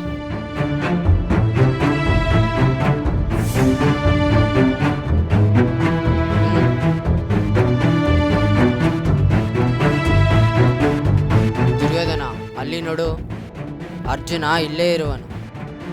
ಆಶ್ಚರ್ಯವಾಗಿದೆಯಲ್ಲ. ಅಂದರೆ ಅಲ್ಲಿದ್ದ ಆತ ಧನುರ್ಧಾರಿ ಯಾರು? ಅಂದುಕೊಂಡೆ ಅರ್ಜುನ ಇನ್ನೂ ಶಬ್ದವೇದಿ ವಿದ್ಯೆಯನ್ನು ಕಲಿತಿಲ್ಲವೆಂದು. ಹಾಗಾದರೆ ಅವನ್ಯಾರು? ಏಕಲವ್ಯ ಏಕಲವ್ಯ ಲೋಕ ಮೆಚ್ಚಿದೆ ಏಕಲವ್ಯ.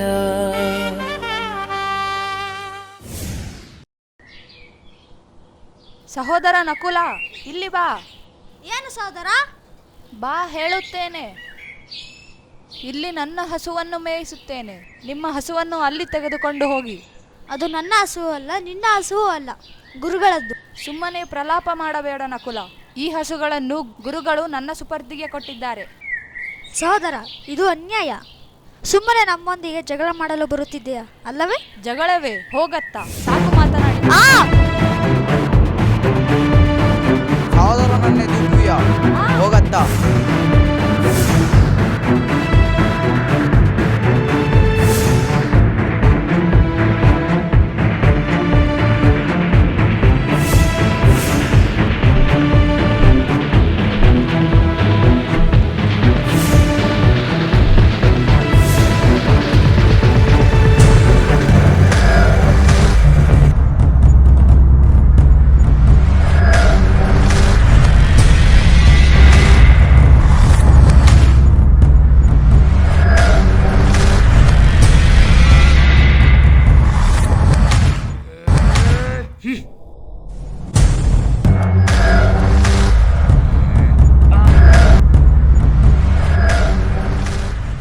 ಕುರುವಂಶದ ಕುಮಾರರ ಶೂರವೀರ ದುರ್ಯೋಧನ ಶತ ಸಹೋದರ ಅಗ್ರಜ ಸಹೋದರ ಅರ್ಜುನ, ಕಾಪಾಡಿ.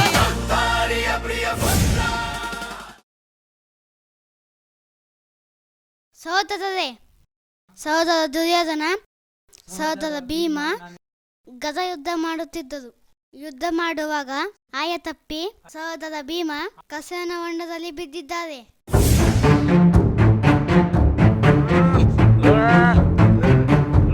ಹಿಡಿದುಕೊಳ್ಳಿ. ಅಣ್ಣ ಭೀಮ, ಬನ್ನಿ, ನಮ್ಮ ಕೈ ಹಿಡಿದುಕೊಳ್ಳಿ, ನಾವು ಸಹಾಯ ಮಾಡುತ್ತೇವೆ. ಅಯ್ಯೋ, ಇಲ್ಲಿ ಎಂತ ಅನಾಹುತವಾಯಿತು? ಅಣ್ಣ ಯುಧಿಷ್ಠಿರ, ಬನ್ನಿ, ನಮ್ಮ ಕೆಸರಿನ ಹೊಂಡದಲ್ಲಿ ಸಿಕ್ಕಿಹಾಕಿಕೊಂಡಿದ್ದಾರೆ. ಸಹೋದರ ಭೀಮ, ನನ್ನ ಕೈ ಹಿಡಿದುಕೊಳ್ಳಿ.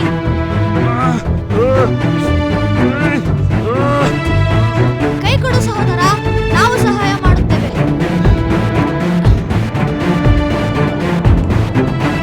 ಕೈ ಕೊಡು ಭೀಮ, ಕೈ ಕೊಡು. ಗುರುಗಳೇ, ಕಾಪಾಡಿ, ನಾನು ಈ ಕೆಸರಿನಲ್ಲಿ ಮುಳುಗುತ್ತಿದ್ದೇನೆ. ಶಾಂತವಾಗಿರು ಭೀಮ. ಗುರುಗಳೇ, ದುರ್ಯೋಧನ ಅಣ್ಣ ಭೀಮನನ್ನು ಈ ಕೆಸರಿನ ಹೊಂಡದಲ್ಲಿ ನೂಕಿ ಬಿಟ್ಟರಂತೆ. ಅರ್ಜುನ, ಅಪಾಯ ಬಂದಾಗ ಅದರಿಂದ ಪಾರಾಗುವ ಉಪಾಯವನ್ನು ಹುಡುಕಬೇಕು. ಆಕಸ್ಮಿಕವಾಗಿ ಬಂದ ಅಪಾಯವನ್ನು ಎದುರಿಸುವುದು ಕೂಡ ಶಿಕ್ಷಣದ ಒಂದು ಭಾಗವಾಗಿದೆ. ಅರ್ಜುನ, ನೋಡು, ಏನು ಮಾಡುತ್ತೀಯ? ನಿನ್ನ ಸಹೋದರ ಭೀಮನನ್ನು ಕಾಪಾಡುವ ಹೊಣೆ ನಿನ್ನದು.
ಮಾಡುತ್ತೇವೆ. ಮಧ್ಯಮ ಪಾಂಡವಾರ್ಜುನ ಕುಂತಿಯ ಪ್ರೀತಿಯ ಪುತ್ರನು ಶ್ರದ್ಧೆ ಭಕ್ತಿ ಶಕ್ತಿಯು ಉತ್ತಮ ಪಾರ್ಥನ ವಿದ್ಯೆಯು ಮಧ್ಯ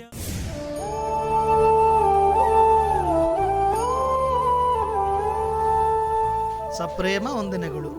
ನಾನು ನಿಮ್ಮ ರಾಧಾಕೃಷ್ಣ. ತಮ್ಮೆಲ್ಲರಿಗೂ ಹೃದಯಪೂರ್ವಕ ಸ್ವಾಗತ ಕೋರುತ್ತೇನೆ. ದಕ್ಷಿಣೆ ಎಂದರೇನು? ಯಾರಾದರೂ ತಮ್ಮ ಪ್ರೀತಿ ಪಾತ್ರರಿಗೆ ಅಥವಾ ಗೌರವಾನ್ವಿತರಿಗೆ ಕೊಡುವ ಉಡುಗೊರೆ. ಈ ಉಡುಗೊರೆಯಲ್ಲಿ ಏನಿರುತ್ತದೆ? ಸುಂದರ ವಸ್ತು, ಪ್ರಾಣಿ, ಪಕ್ಷಿ ಅಥವಾ ಧನಧಾನ್ಯ, ಆಸ್ತಿ, ಅಂತಸ್ತು ಇದೇ ತಾನೇ? ಉಡುಗೊರೆಯನ್ನು ಅಥವಾ ದಕ್ಷಿಣೆಯನ್ನು ಯಾರಾದರೂ ಅಪೇಕ್ಷಿಸಿದರೆ ಅಥವಾ ಇಂತಹದ್ದೇ ಉಡುಗೊರೆ ಬೇಕು ಅಂತ ಕೇಳಿದರೆ ಹೇಗಿರುತ್ತದೆ? ಉಡುಗೊರೆ ಅಥವಾ ದಕ್ಷಿಣೆಯನ್ನು ಕೊಡುವುದಾದರೆ ಕೊಡುವವರಿಗೆ ಅತಿ ಹೆಚ್ಚು ಉಪಕಾರ ಮಾಡಿರಬೇಕು. ಹಾಗಾದರೆ ಉಪಕಾರದ ಫಲವಾಗಿ ದಕ್ಷಿಣೆ ಕೇಳಬಹುದೇ? ಹಾಗೆ ಕೇಳುವುದೇ ಆದರೆ ಉಪಕಾರವೂ ಮಾಡದೆ ಇಂತಹದೇ ದಕ್ಷಿಣೆ ಕೊಡುವಂತ ಕೇಳುವುದು ಸರಿಯೇ? ಅದು ಸರಿ ಎಂದಾದರೆ ಅದರ ತಾತ್ಪರ್ಯವೇನು? ಅದರ ಉದ್ದೇಶವೇನು ತಿಳಿಯೋಣವೇ? ಹಾಗಾದರೆ ಬನ್ನಿ ಈ ಅಧ್ಯಾಯದಲ್ಲಿ ಕೊನೆಯವರೆಗೂ ನೋಡೋಣ. ಅದ್ಭುತ ಕುಮಾರ, ಒಳ್ಳೆಯ ಸಾಧನೆಯನ್ನು ಮಾಡಿರುವೆ. ಇಷ್ಟು ಬೇಗ ಯಾರಿಗೂ ಇಂತಹ ಧನುರ್ವಿದ್ಯೆ ಪ್ರಾಪ್ತಿಯಾಗುವುದಿಲ್ಲ. ಆದರೆ ನೀನು ಕಲಿತಿರುವೆ, ನನಗೆ ಸಂತೋಷವಾಗುತ್ತಿದೆ. ನೀನು ವಿಶ್ವದಲ್ಲೇ ಶ್ರೇಷ್ಠ ಧನುರ್ಧಾರಿಯಾಗುವೆ. ನಾನು ನಿನ್ನ ಶ್ರೇಷ್ಠ ಧನುರ್ಧಾರಿಯನ್ನಾಗಿ ಮಾಡುತ್ತೇನೆ. ನಾಳೆಯಿಂದ ನಿನಗೆ ದಿವ್ಯಾಸ್ತ್ರಗಳ ಅಭ್ಯಾಸ ಪ್ರಾರಂಭ ಮಾಡುತ್ತೇನೆ. ಶುಭವಾಗಲಿ. ಅಶ್ವತ್ಥಾಮ, ಕುಮಾರ ಭೀಮ ಹಾಗೂ ದುರ್ಯೋಧನರಿಗೆ ಹೇಳು, ಈ ಆಶ್ರಮದಲ್ಲಿ ಇರುವವರೆಗೂ ತಮ್ಮ ತಮ್ಮ ಆಕ್ರೋಶದ ಮೇಲೆ ಹಿಡಿತವಿರಬೇಕು ಎಂದು.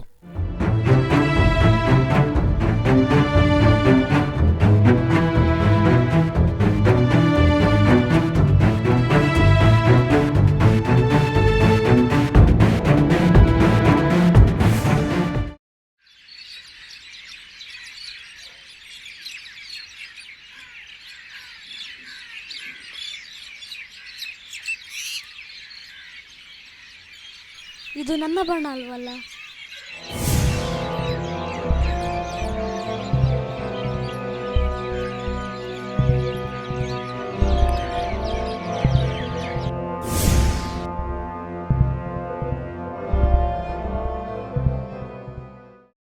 ಏಕಲವ್ಯ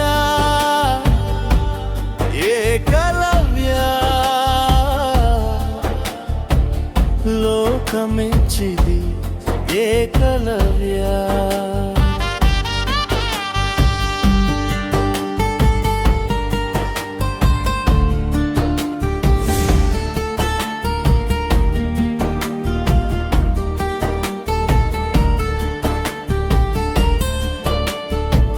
ಛಲಬಲದ ಬಂಟ ನೀನು, ಶಬ್ದವೇದಿಯ ವಿಧಿ ಕಲಿತೆ. ಪಾರ್ಥ ಕರ್ಣನ ಸಮ ನೀನು, ಶಿಷ್ಯಲೋಕಕ್ಕೆ ಚರಿತೆ ಬರದೆ.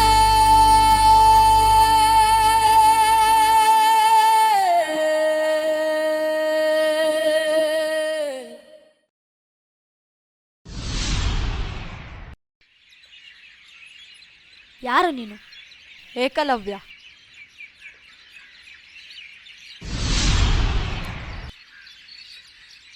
ಇದೇನು ನಮ್ಮ ಗುರುಗಳ ಮೂರ್ತಿ ಇಲ್ಲಿ? ಇವರು ನನಗೂ ಕೂಡ ಗುರುಗಳು. ನೀನು ಬೇಡನೋ ಅಥವಾ ಬಿಲ್ಲುಗಾರನು? ನಾನು ಮೊಗದದ ಬೇಡನಾಯಕನ ಮಗ. ಅಂದರೆ ಏನು ಹೇಳುತ್ತಿರುವೆ? ಬಿಡಿಸಿ ಹೇಳು. ಹೇಳುತ್ತೇನೆ ರಾಜಕುಮಾರ. ನಾನು ಒಬ್ಬ ಬೇಡನ ಮಗನಾಗಿದ್ದರಿಂದ ಶ್ರೀ ಗುರು ದ್ರೋಣಾಚಾರ್ಯರು ನನಗೆ ವಿದ್ಯೆ ಕಲಿಸುವುದಿಲ್ಲವೆಂದು ಗೊತ್ತು. ಹಾಗಾಗಿ ನೀವು ವಿದ್ಯೆ ಕಲಿಯಲು ಬಂದು ಆಶ್ರಮ ಸೇರಿಕೊಂಡಿರಿ. ಇದೇ ಅವಕಾಶವೆಂದು ಗುರುಗಳು ನಿಮಗೆ ಉಪದೇಶ ಮಾಡುತ್ತಿದ್ದ ಪಾಠವನ್ನು ಕೇಳಿಸಿಕೊಂಡು ಇಲ್ಲಿ ಬಂದು ಗುರುಗಳ ಮೂರ್ತಿಯ ಮುಂದೆ ಅಭ್ಯಾಸ ಮಾಡುತ್ತಿದ್ದೇನೆ. ಅಂದರೆ ನಿನಗೆ ಬಿಲ್ ವಿದ್ಯೆ ಚೆನ್ನಾಗೇ ಗೊತ್ತಿದೆ. ಹಾ ರಾಜಕುಮಾರ, ಗುರುಗಳ ಆಶೀರ್ವಾದದಿಂದ ಸಾಧ್ಯವಾದಷ್ಟು ಕಲಿತಿದ್ದೇನೆ. ನಿನ್ನೆ ನೀವು ಅಂಧಕಾರವನ್ನು ಮೀರಿ ಪ್ರಯೋಗಿಸಿದ ಬಾಣ ರಂಬೆಯನ್ನು ಹೇಗೆ ಕತ್ತರಿಸಿತೋ ಹಾಗೆ ನಾನು ಕೂಡ ಪ್ರಯತ್ನ ಪಟ್ಟೆ. ಅದನ್ನು ನೋಡಲೆಂದು ಅಲ್ಲಿಗೆ ಬಂದಿದ್ದೆ. ಅಷ್ಟರಲ್ಲಿ ನೀವು ಬಂದಿರಿ. ಇನ್ನು ಯಾವ್ಯಾವ ವಿದ್ಯೆಯನ್ನು ಕಲಿತಿರುವೆ ನೀನು? ಶಬ್ದವೇದಿ ವಿದ್ಯೆ,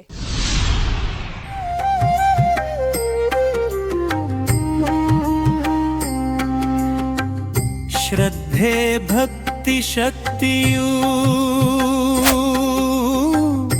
ಉತ್ತಮ ಪಾರ್ಥನ ವಿದ್ಯೆಯೂ ಮಧ್ಯಮ ಪಾಂಡವ ಅರ್ಜುನ ಕುಂತಿಯ ಪ್ರೀತಿಯ ಅರ್ಜುನ, ಪುತ್ರನು. ಏನಿದು ನಿರಂತರವಾಗಿ ಅಭ್ಯಾಸ ಮಾಡುತ್ತಿದ್ದೀಯಾ? ಆರೋಗ್ಯ ಹಾಳಾಗುವುದಿಲ್ಲವೇ? ನಾನು ಎಲ್ಲಿವರೆಗೂ ಏಕಲವ್ಯನಷ್ಟು ವಿದ್ಯೆ ಕಲಿಯುವುದಿಲ್ಲವೋ ಅಲ್ಲಿವರೆಗೂ ಅಭ್ಯಾಸ ನಿಲ್ಲಿಸುವುದಿಲ್ಲ. ಏಕಲವ್ಯನೇ? ಅವನ್ಯಾರು? ಎಲ್ಲಿದ್ದಾನೆ? ಅವನು ಬೇಡರ ನಾಯಕನ ಮಗ, ಬಿಲ್ಲುಗಾರವನು. ಗುರುಗಳ ಪ್ರವಚನವನ್ನು ಕೇಳಿ ಅವರದೇ ಒಂದು ಮೂರ್ತಿ ಮಾಡಿಕೊಂಡು ದಿನಾಲು ಆ ಬೆಟ್ಟದ ಮೇಲೆ ಅಭ್ಯಾಸ ಮಾಡುತ್ತಿದ್ದಾನೆ. ಮೂರ್ತಿಯ ಮುಂದೆ ಅದೆಷ್ಟು ವಿದ್ಯೆ ಕಲಿಯುತ್ತಾನೋ? ನಿನಗೆ ಗುರುಗಳು ಹೇಳಿಲ್ಲವೇ ನೀನು ವಿಶ್ವದ ಶ್ರೇಷ್ಠ ಧನುರ್ಧಾರಿಯಾಗುವೆ ಎಂದು? ಆ ಪ್ರಯತ್ನವನ್ನೇ ಮಾಡುತ್ತಿದ್ದೇನೆ ಜ್ಯೇಷ್ಠ. ನನ್ನನ್ನು ನನ್ನ ಪಾಡಿಗೆ ಬಿಟ್ಟು ನಾನು ಅಭ್ಯಾಸ ಮಾಡಬೇಕು. ಸರಿ, ಭೋಜನ ಮಾಡಿ ಬಂದು ಅಭ್ಯಾಸ ಮಾಡುವ.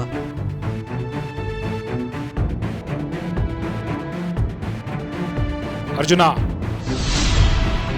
ಶ್ರದ್ಧೆ ಭಕ್ತಿಯಿಂದ ವಿದ್ಯೆಯನ್ನು ಕಲಿಯಬೇಕು. ಹೀಗೆ ಹಠಾತಾಶೆಯಿಂದಲ್ಲ. ನಡೆ, ಆ ಏಕಲವ್ಯನನ್ನು ತೋರಿಸು.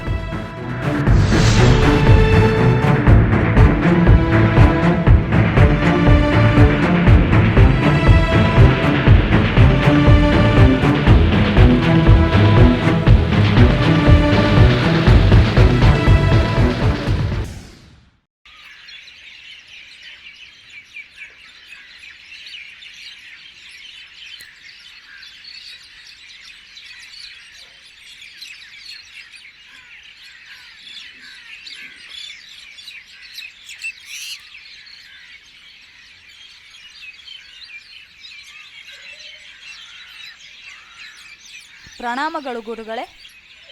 ನೀನೇನಾ ಏಕಲವ್ಯ? ನನ್ನ ಪ್ರವಚನ ಪಾಠ ಕೇಳಿ ವಿದ್ಯೆ ಕಲಿತಿರುವವನು? ಹೌದು ಗುರುದೇವ.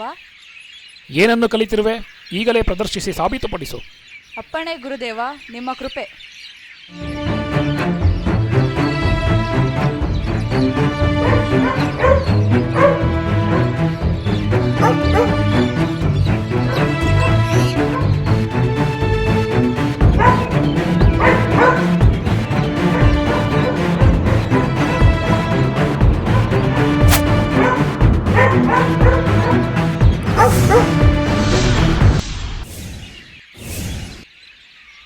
ಅಶ್ವತ್ಥಾಮ, ಆ ನಾಯಿಯನ್ನು ನೋಡಿಕೊಂಡು ಬಾ.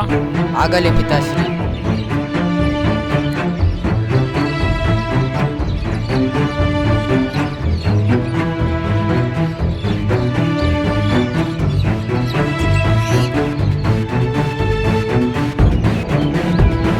ಪಿತಾಶ್ರೀ, ಆ ನಾಯಿಯ ಬಾಯಲ್ಲಿ ಇವನು ಬಿಟ್ಟ ಬಾಣಗಳು ನೆಟ್ಟಿತ್ತು.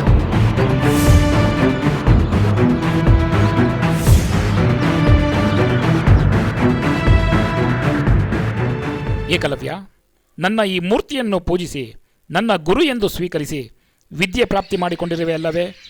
ಹೌದು ಗುರುದೇವ. ಹಗಲಿರುಳು ನಿಮ್ಮ ಧ್ಯಾನದಲ್ಲೇ ಕಾಲ ಕಳೆಯುವ ನನಗೆ ನಿಮ್ಮ ಸನ್ನಿಧಿಯಲ್ಲೇ ವಿದ್ಯಾಭ್ಯಾಸ ಮಾಡುವ ಅದೃಷ್ಟವಂತೂ ಸಿಗಲಿಲ್ಲ.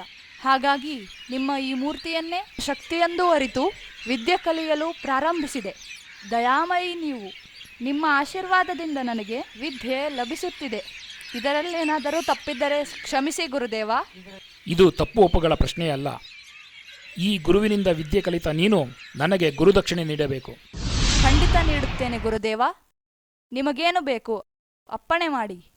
ನೀವು ದಯಪಾಲಿಸಿದ ಈ ವಿದ್ಯೆಯನ್ನು ಗುರುದಕ್ಷಿಣೆ ಕೊಡುವವರೆಗೂ ಎಲ್ಲೂ ಪ್ರಯೋಗಿಸುವುದಿಲ್ಲ. ನಿನ್ನ ಬಲಗೈ ಹೆಬ್ಬೆರಳನ್ನು ಕತ್ತರಿಸಿಕೊಡು ಹೀಗಲೇ.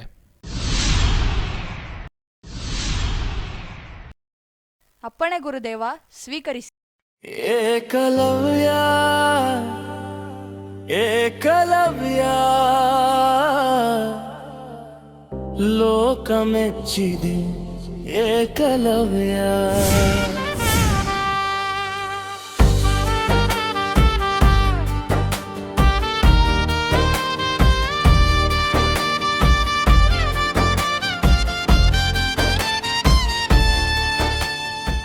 ಪ್ರಸನ್ನನಾದೆ ಏಕಲವ್ಯ. ನೀನು ನನ್ನ ಅದ್ಭುತ ಶಿಷ್ಯ. ಈ ಪ್ರಪಂಚದಲ್ಲಿ ಯಾರೂ ನೀಡದ ಗುರುದಕ್ಷಿಣೆ ನೀಡಿ ನೀನು ಅಮರನಾದೆ. ಶುಭವಾಗಲಿ ನಿನಗೆ. ಈಗ ನೀನು ನಿನ್ನ ನಾಡಿಗೆ ಹೊರಡು. ಇದು ನಿನ್ನ ಗುರುವಿನ ಆಜ್ಞೆ. ಅಪ್ಪಣೆ ಗುರುದೇವ. ಶ್ರದ್ಧೆ ಭಕ್ತಿಗೆ ನೀನೇ ಸಾರಥಿ, ವಿದ್ಯೆ ಮುಕ್ತಿಗೆ ನೀನೇ ಆರತಿ. ಗುರುದಕ್ಷಿಣೆ ನಿನ್ನ ಕೀರುತಿ, ನೀನೆಂದಿಗೂ ಮಹಾರಥಿ ಮಹಾರಥಿ. ಏಕಲವ್ಯ ಏಕಲವ್ಯ ಲೋಕ ಮೆಚ್ಚಿದೆ. ಏನು ಅರ್ಜುನ, ನಿನಗಿಂತ ಶ್ರೇಷ್ಠ ಧನುರ್ಧಾರಿ ಆ ಏಕಲವ್ಯನನ್ನು ಕಂಡು ಪಾಪ ಪ್ರಜ್ಞೆ ಕಾಡುತ್ತಿದೆಯೇ? ಕಾಡಲೇಬೇಕಲ್ಲವೇ? ನೀನು ಮಾಡಿರುವ ಪಾಪ ಅಂತಹದು. ಏನು ಮಾತನಾಡುತ್ತಿರುವ ಸಹೋದರ ದುರ್ಯೋಧನ? ಆಗಿರುವುದನ್ನೇ ಮಾತನಾಡುತ್ತಿದ್ದೇನೆ ಸಹೋದರ. ನಿನ್ನನ್ನು ಶ್ರೇಷ್ಠ ಧನುರ್ಧಾರಿಯನ್ನಾಗಿಸಲು ಗುರುಗಳು ಆ ಏಕಲವ್ಯನ ಬೆರಳನ್ನು ತೆಗೆದುಕೊಂಡರಲ್ಲವೇ? ದುರ್ಯೋಧನ, ಗುರುಗಳ ಮೇಲೆ ಅಪವಾದ ವಹಿಸುತ್ತಿದ್ದೀಯಲ್ಲ, ನಾಚಿಕೆ ಆಗುವುದಿಲ್ಲವೇ ನಿನಗೆ? ನಿನಗೆ ಆಗಬೇಕು ನಾಚಿಕೆ. ನಿನ್ನ ಶ್ರೇಷ್ಠತೆಯನ್ನು ಸಾಬೀತುಪಡಿಸಲು ಏಕಲವ್ಯನ ಜೀವನ ಮತ್ತು ಕನಸುಗಳನ್ನು ಹಾಳು ಮಾಡಿಬಿಟ್ಟೆ. ತಪಸ್ವಿ ಪಾಂಡುರಾಜ, ನಿನ್ನ ತಂದೆ ಇದನ್ನೇ ಕಲಿಸಿರುವರೆ ನಿನಗೆ. ಇದು ನಿನಗೆ ಧರ್ಮವೆನಿಸುತ್ತಿದೆಯೇ? ಇಬ್ಬನಿಯಿಂದ ಜಲಾಶ ತುಂಬುವುದಿಲ್ಲ ಅರ್ಜುನ. ದಾನದಿಂದ ಸಿಕ್ಕ ಶ್ರೇಷ್ಠತೆಗೆ ಬೆಲೆ ಇರುವುದಿಲ್ಲ. ನಿನ್ನ ಸ್ಥಳದಲ್ಲಿ ನಾನಿದ್ದರೆ ಈಗಿಂದಲೇ ಧನಸ್ಸು ಮುಟ್ಟದೇ ಇರುವ ಪ್ರತಿಜ್ಞೆ ಮಾಡುತ್ತಿದ್ದೆ. ಓಂ ಗುರುವೇ ನಮಃ. ಓಂ ಗುರುವೇ ನಮಃ.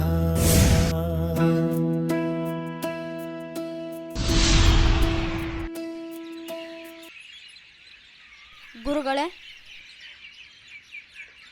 ನನ್ನ ಮೇಲೆ ವಿಶ್ವಾಸವಿಲ್ಲವೇ ನಿಮಗೆ?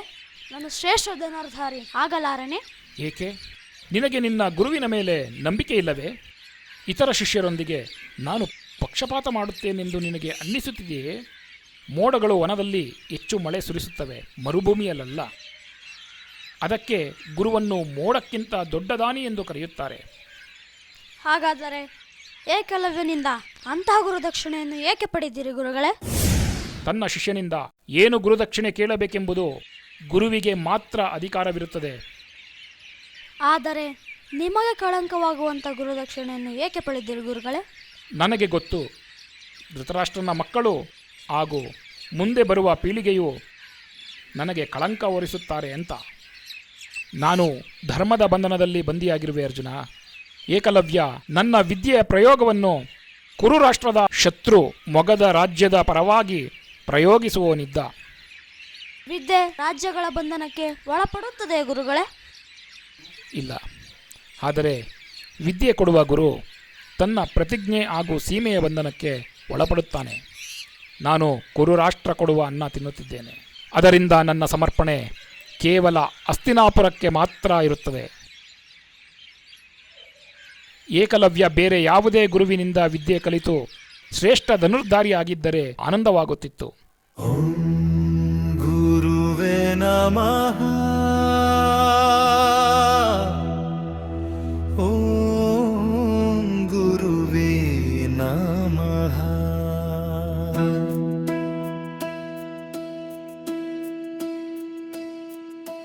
ಹಾಗಾದರೆ ನಿಮ್ಮ ಹೆಸರಿಗೆ ತಗಲುವ ಈ ಕಳಂಕವನ್ನು ಹೇಗೆ ತೊಳೆಯುವುದು ಗುರುಗಳೇ? ಒಂದೇ ಒಂದು ಮಾರ್ಗವಿದೆ ಕುಮಾರ. ಎಲ್ಲರಿಗಿಂತ ಶ್ರೇಷ್ಠ ಧನುರ್ಧಾರಿ ಅಂತ ನೀನು ಸಾಬೀತುಪಡಿಸು. ಏಕಲವ್ಯನೇನು ಸ್ವತಃ ನಿನ್ನ ಭೀಷ್ಮ ಪಿತಾಮಹ ಕೂಡ ನಿನಗಿಂತ ಶ್ರೇಷ್ಠ ಧನುರ್ಧಾರಿಯಾಗಲಾರರು. ಸಾಧಿಸು ಕುಮಾರ. ನೀನು ಸಾಧಿಸಿದರೆ ನನ್ನ ಮೇಲೆ ಬಂದ ಈ ಕಳಂಕ ತೊಳೆದು ಹೋಗುತ್ತದೆ. ಶ್ರದ್ಧೆ ಭಕ್ತಿ ಶಕ್ತಿಯೂ ಉತ್ತಮ ಪಾರ್ಥನ ವಿದ್ಯೆಯೂ ಮಧ್ಯಮ ಪಾಂಡವಾರ್ಜುನ ಕುಂತಿಯ ಪ್ರೀತಿಯ ಪುತ್ರನು